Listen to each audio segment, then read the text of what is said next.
Yaps, hai guys, kembali lagi bersama aku di channel ini ya. Kali ini aku ada di kamar dan kalian pasti tahu ya kita mau ngapain. Kita mau Gen Z Talk. Ya, kita mau Gen Z Talk. Langsung aja. Jadi kali ini aku pengen ngomongin tentang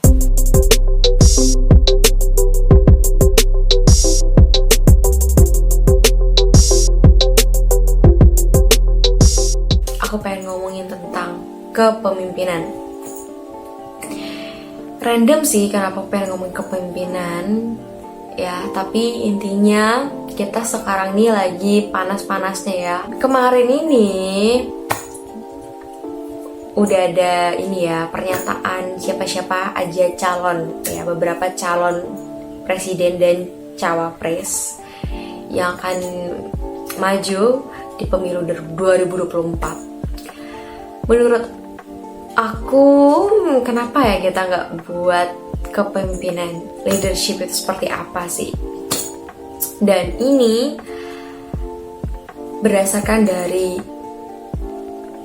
bukan teori aku ya, tapi dari pengalaman aku, berdasarkan dari buku yang aku baca, salah satu buku yang menginspirasi juga. Dan jujur aku belum selesai baca sampai sekarang, tapi aku pengen bagian secara singkat apa yang aku dapat sampai detik aku baca buku itu.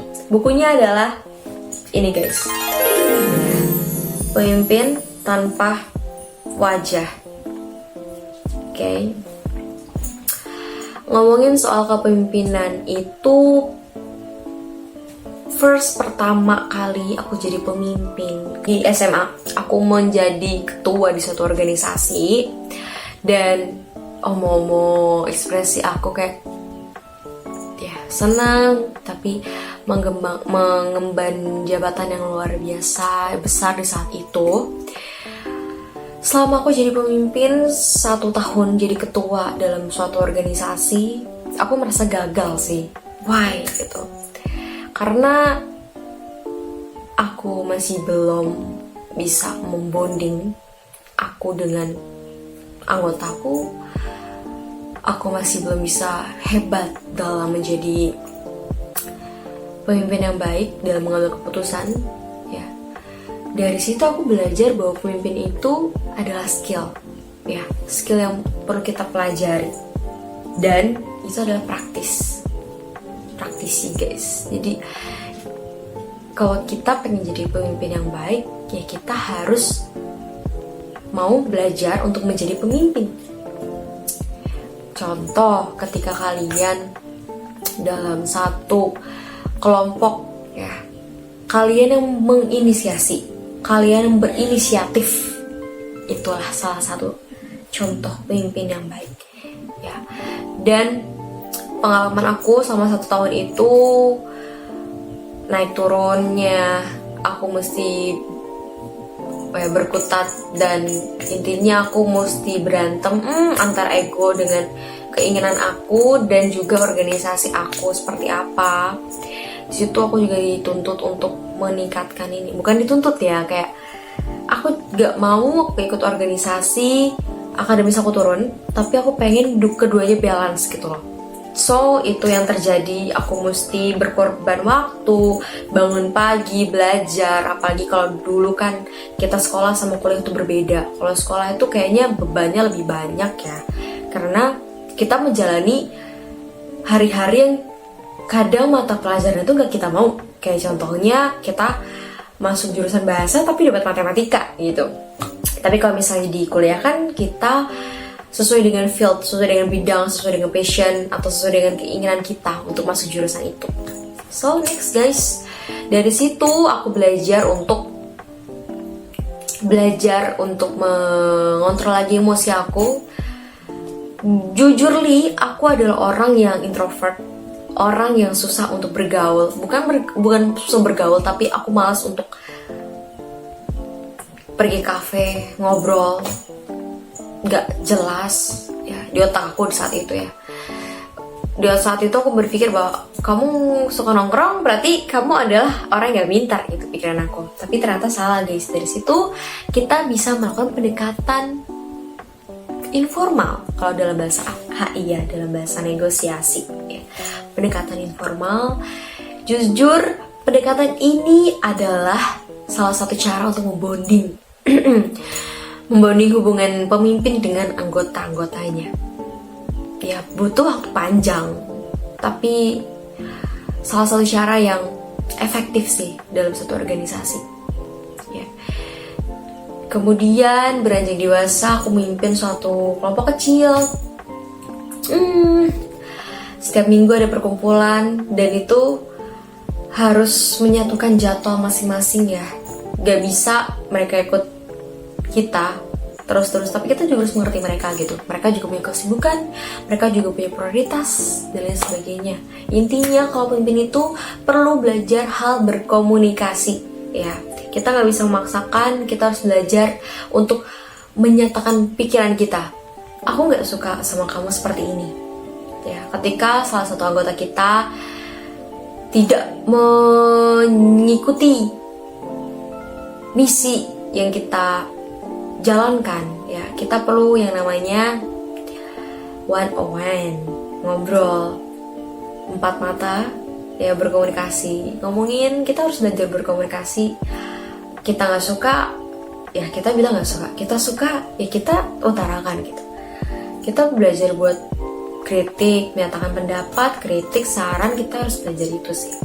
Itu hal dasar sebenarnya, tapi hal simple itulah yang membuat suatu organisasi, suatu kelompok yang bisa mencapai goalsnya. Dan jujur, selanjutnya adalah, tadi aku udah bahas dikit ya, spill dikit ya. Pemimpin itu perlu yang namanya visi dan misi. Kalian pasti tahu lah gitu, ketika calon presiden debat ada penyampaian visi dan misi ya. Dan kita juga dalam pemilihan ketua OSIS, dalam pemilihan BEM, dalam pemilihan himpunan, pasti adanya penyampaian visi dan misi, adanya debat, adanya berdebat tentang pikiran.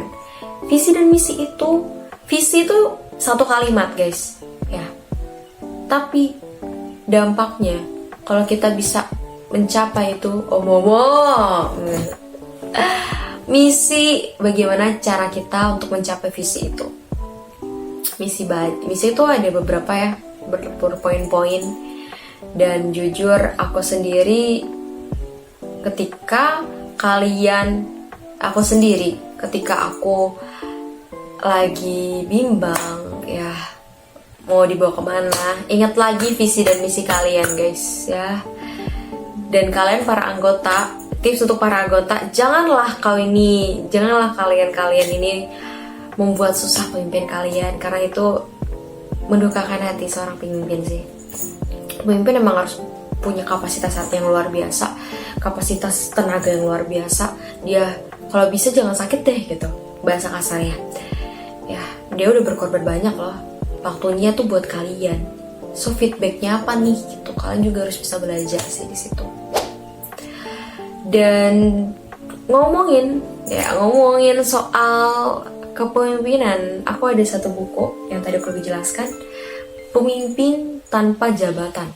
Itu adalah buku dari Robin Sharma. Robin Sharma tuh ada konsultan. Dia konsultan, kalau nggak salah tuh dia konsultan di Apple gitu ya.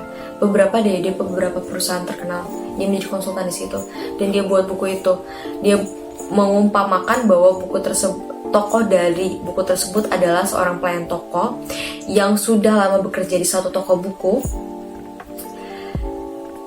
Dia rajin, dia berdedikasi, ya, dia tidak telat, maksudnya selalu on time, ya. Dia tidak pegawai teladan, udah berbulan-bulan menduduki posisi tersebut, ya. Tapi ada satu kisah, ada satu momen di mana kata atasannya itu, aku pengen menambahkan gajimu gitu, kamu pengen naik gak jabatan gitu. Dia nggak mau, dia tetap. Udah beberapa kali atasannya itu bilang, aku pengen angkat kamu jadi ini nih, lebih tinggi lagi, intinya jabatannya lebih tinggi lagi. Tapi dia lakukan adalah pemimpin bukan tentang jabatan, ya. pemimpin itu adalah merakyat. Pemimpin itu orang yang mengerti ya. Nanti poin-poinnya aku agak lupa ya, tapi intinya kayak gitu guys. Intinya tuh kalau jadi pemimpin kalian nggak perlu punya jabatan tinggi gitu ya, cukup kalian lakukan pekerjaan kalian, cukup kalian menjadi teladan, cukup kalian menjadi berkat ya kalau dalam bahasa lain. Intinya itu guys. Dan kalau kita ngomongin soal pemimpin Indonesia di masa depan nih, oh udah ada panas ya. Ini menurut pendapat aku mencari pemimpin yang visioner, pemimpin yang berani buat speak up, karena dunia sekarang lagi bergoncang-goncang ya. Kita harus menjadi negara, ketika kita ada di PBB, kita tuh perlu loh namanya menyatakan pendapat kita gitu. Kita abstain, kita netral. Karena menurut aku pribadi, kita tuh butuh pemimpin yang bisa melihat Indonesia ke depannya seperti apa. Kita butuh pemimpin yang gak cuman melulu soal merakyat ya, tapi kita juga harus punya pandangan, oh di tahun 2045 itu Indonesia akan menjadi negara maju. Apa yang bisa kita perbuat? Apa yang kita bisa siapkan ya? Dalam satu sektor pendidikan, maybe dalam sektor ekonomi seperti apa. Dan kalian tahu guys, saat ini dunia sedang bergoncang ya, banyak yang perang digadangkan akan menjadi perang ketiga, we don't know. But untuk berjaga-jaga kita perlu yang namanya memperkuat pertahanan ya. Dan ya seperti itulah. Mungkin bisa kita buat di next video soal pendidikan, soal ekonomi, atau soal isu-isu global ya guys ya. So itu tadi guys obrolan kita di malam hari ini ya, kali ini. Thank you for watching guys. Jangan lupa like, share, and comment. Bye bye. Oh ya, jangan lupa gunakan hak pilih kalian.